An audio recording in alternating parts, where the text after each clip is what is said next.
All right, ladies and gentlemen, I'm going to go ahead and jump off into this show. I have two in-studio guests, and my first guest is an educator, motivational speaker, and author. Let me go ahead and welcome in Rachel Blaze Bullard to Cali's Best Radio Show. Hello, ma'am. Hello, thank you for having me. Thank you for coming. I appreciate you. You know, this is Black Girl Magic right here. Black Girl Excellence right here. Woman Crush Wednesday. I don't mean to be, I do have a gentleman in the building too. I don't know what I'm going to do to make him feel loved, but I got to tell you, I'm so proud of you already from just what I read from your bio and everything. Thank you. I want you to go ahead and let my audience know a little bit about yourself. Thanks. So I'm Rachel Blaze Bullard, and I'm from Brooklyn, New York originally. And I moved out to Cali, I think in 2008. And LA is amazing. You know, if there's a vibe out here that just is so creative and so energetic. And I've always been a writer, but that was when I was like, I'm going to publish. And so I started writing, and alongside teaching. I've been a teacher for a long time, but I started writing, and my first book, Black Geisha, came out in 2010.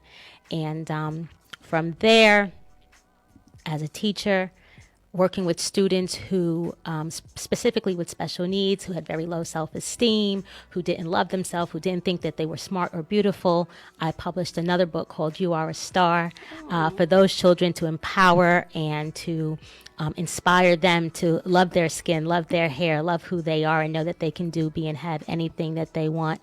And then just recently, I published a new book called 52 Weeks of M.I.R.A.C.L.E.S, and that's a personal growth, spiritual development journal that takes the word miracles and using 52 different acronyms, never using the same word twice with those letters for miracles.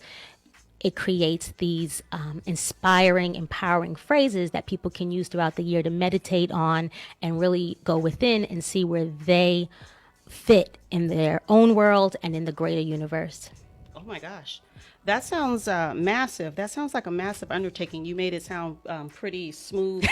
It's pretty smooth. I came to LA and I wrote 3 books, and I had all, I wanted to empower children. You had some personal things going on in Black Geisha. Am I saying that right? Or Geisha? Either one. Geisha. And then to inspire and motivate everyone else with now 52 Weeks of Miracles. I want to know, so you said you always felt like you wanted to be a writer? Yeah. Ever since elementary school. Wow. I loved writing. I loved English class. I loved those creative writing lessons. And whenever we had a chance to write, I would write and put my own publishing company at the bottom of the book. And so, I have past stories like me and my grandma, from when I was in like 3rd grade, 5th grade, things like that. So writing has always been a love of mine. I edit for people now. But I don't have a lot of time to myself to write. So I'd like to, at some point, go back to my own writing and hopefully one day write for the big screen. Wow. Okay, well, you spoke everything else into existence ever since you were a little child. So if that's what you say you're going to do, I truly believe that. I'm wondering, your books, they are 3 separate topics, fiction, nonfiction, mix of both. Yeah, I would say that they're a mix of both. Black Geisha is partially based on a true story and of a young girl's, not really a young girl's, but young woman's sexual journey through becoming a swing party hostess in New York, leaving there to get out of that lifestyle, moving to LA to change up, and then finding herself back in similar situations. So that would be fiction, but based on a true story. Okay. And then the children's book, it's a poem story. You are a star, that's what you are, made up of elements both near and far. And so it is scientifically based, but it's fun and it's free-flowing and it's poetic for the little kids, know. So what would you say ages with this book? You Are a Star, so there's 2 versions. There's just the picture book, which I would say are for children under 4 years old, learning to read or parents reading to them. And then there is a coloring and activity book. It has the same poem story in it, but the pictures are left blank for children to color. Oh. And then also there are word activities, crosswords and word searches and word finds and jumbles, and alphabetize the different words in the book so that they can always be learning. That's a great learning experience. Yeah. Wow, what a great concept. Thank you. Oh my goodness. What ages do you teach? So I don't teach anymore. I taught middle school in New York. So that's 11, 12, just entering that junior high school age. And then I taught high school in Los Angeles, 9th through 12th grade. So those were the students who were about 15 through 18. Okay. And wow. transitioning into adulthood. All right. So where are parents able to, like Christmas stocking stuffers? Yeah. Right here. I mean, this is a great present. It's a great present. It's a great present. And getting them together, you have the picture book and the activity book. It's an awesome gift to give somebody. And they're on Amazon.com or BarnesandNoble.com. You can also visit my website, which is www.rachelblaze.com. All of the stories are there. All of the books are available for purchase there. And they're also available on Kindle, for those people who just want to read it, have the book at their in their palm. Yeah, gotcha. All right, so let's talk about the newest book. And again, you gave us kind of an overview. What was the motivation behind you wanting to do this? So I think that all three books, as you said, they're different genres and they represent different parts of my own life and my own journey. At this point, I was attending Agape with Michael Bernard Beckwith, and I think maybe Marianne Williamson was there that evening, and she was talking about miracles. And I was just sitting in the audience, and I had been really going through my own spiritual journey, doing more meditation, watching what I eat, really going within, juicing, doing things that would develop myself holistically. And when she said the word miracles, I kind of zoned out and tuned into myself, and I just started thinking of words that were miracles or just things that were miracles. And all of these different words started coming to my mind. And I just, on my program for the evening, I pulled out a pen and I started scribbling. How many words can I come up with an M? Marvelous, miraculous. Wow. And then I was like, I can do imagination, inevitable. And then I'm like, I can do this for every letter. And so by the time I left there, I had all of these different lists of words for these different letters. And I said, I'm going to start to put them together to make sense and to make phrases that are empowering and inspiring. And I started doing it. And at some point I said, well, you're going to run out of words, first of all. And you're going to drive yourself crazy if you don't come up with a number to stop at.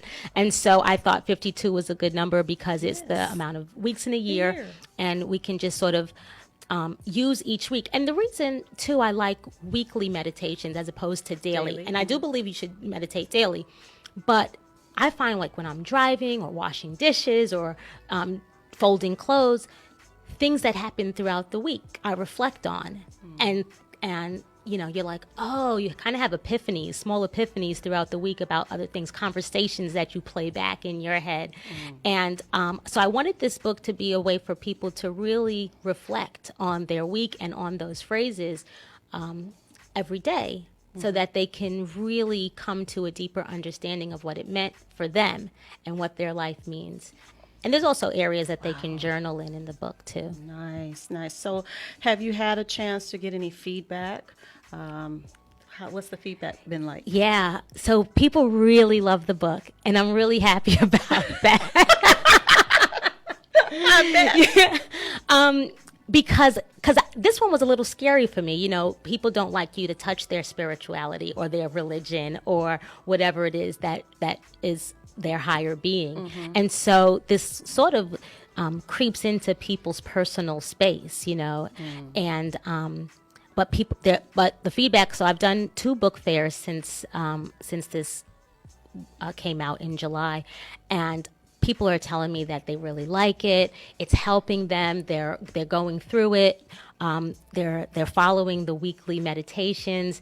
It's helping them to get clearer thinking or more grounded in themselves. And also for some people, it's inspiring them to do what they wanted to do, like write a book or start that exercise regimen or change their diet. So things like that make me really happy. Yeah. But just peace of mind, that brings so much happiness on a daily basis, especially when you're on the 10 or the 605 or the 105, and all of those freeways, So just being able to take those chaotic moments and breathe and realize, get still and realize the beauty in it, that'll change your life. Wow.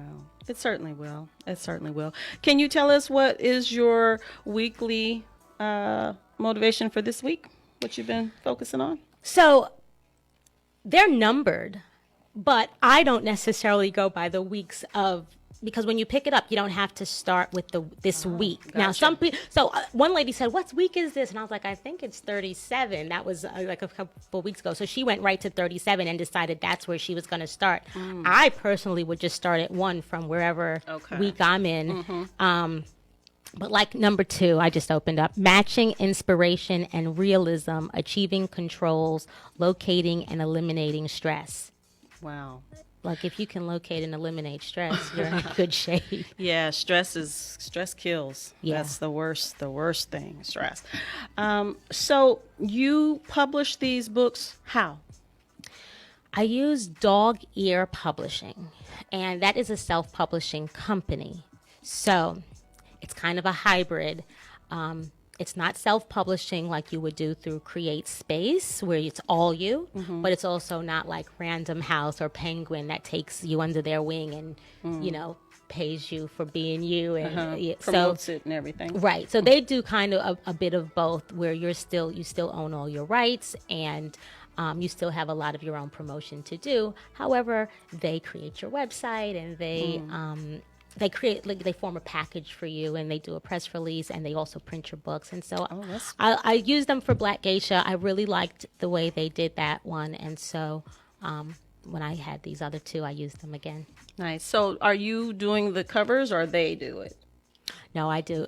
I found this cover through stock photography, which is shells on a beach, But it's perfect. I love it. And you can see perfect. there's the pearl in the back. This also stock photography. And as my first book, I went through about 1,000 pictures. And I brought in about 5 or 6 close family and friends and was emailing them. Like I would narrow it down to 20 and email them, which ones do you like? And then they'd choose, and then I'd start again. And so it was about 1,000 pictures I went through before finally deciding on that one. And then for You Are a Star, I actually have an illustrator. She did an excellent job, Jacqueline Nicole. She's the CEO of Undeniable Inc., and she's an excellent graphic designer. So she designed that cover, and together we came up with the interior. Wow. Awesome. Very, very professional. Extremely. So what's next as far as, coming up book signings and things like that? What is your promotion pathway for books? I'm familiar with music, but for the authors and trying to get your books out there, how does that work? So a lot of it is local. Going to bookstores and saying, hey, can I put my book in here? So Black Geisha used to be in Zara's on La Brea in Los Angeles and did very well in there. And then You Are a Star was in, my brain fails me, the bookstore in Leimert Park, SO1. So it's to do that again and just get them into local stores. They also, the You Are a Star was in a bookstore in Atlanta. Wow. Right. And so I do the Leimert Park Book Fair every year. I just came from the National Black Book Festival in Houston.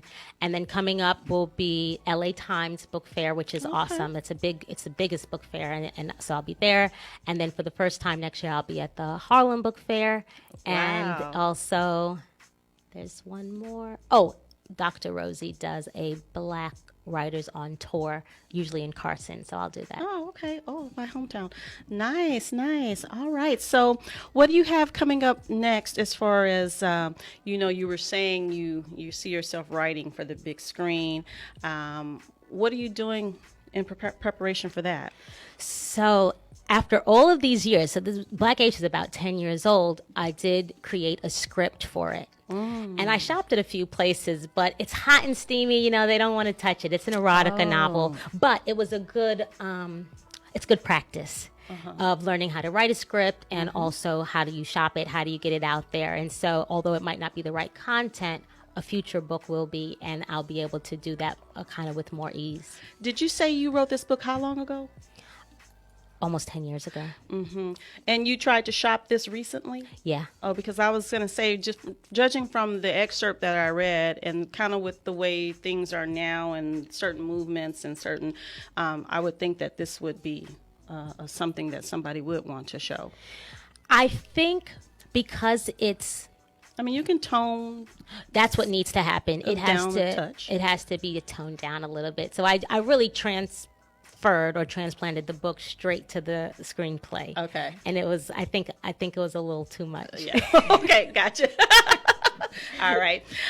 With the few minutes that we have left, I want you to go ahead and let our listeners know anything else you want them to know, and also give any shout outs that you want to give. Sure.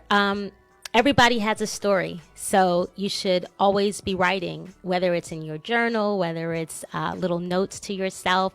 Feel free to put "you are amazing, you are awesome, you are beautiful" and stick it up on your mirror or your refrigerator, wherever you're going to see it, to remind you that you are everything that God intended you to be. You can find me, as I said, on rachelblaze.com. All of my books, excerpts are there. And then also on social media, Rachel Blaze is my Twitter. Rachel Blaze Bullard is my Instagram. Rachel Bullard is my Facebook. And then on LinkedIn, I'm something, Rachel Bullard. And you can Google Rachel Blaze Bullard, and you will find her everywhere where she is. Yes, thank you. I'm Googleable. Yeah, I'm Googleable. Google her.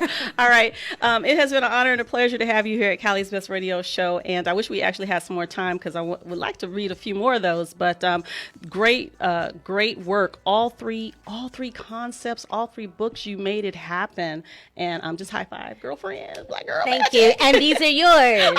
Oh, awesome. Oh, my granddaughter and my grandson. It's gonna be a fight. But okay, thank you. I appreciate You're welcome. you Thank you so much. Thank you.